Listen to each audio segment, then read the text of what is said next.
আসসালামু আলাইকুম। আশা ৰাখিছোঁ আপোনালোক সকলো ভালে আছে। ময়ো আপোনালোকৰ দুৱাত ভালে আছোঁ।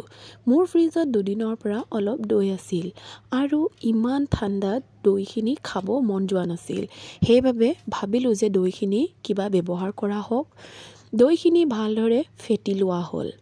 ফেটি লোৱাৰ পিছত প্ৰায় আধা কাপ পানী দি দিয়া হ'ল। পানীখিনি দিয়াৰ পিছত ভালদৰে ফেটিব লাগিব। তাত যাতে একো গোটা ধৰণৰ দৈ হৈ নাথাকে। ফেটি লোৱাৰ পিছত তাৰপিছত দৈখিনিত কাটি থোৱা পিঁয়াজ, বিলাহী, কেঁচা জলকীয়া, কেঁচা ধনিয়া পাত দি দিয়া হ'ল।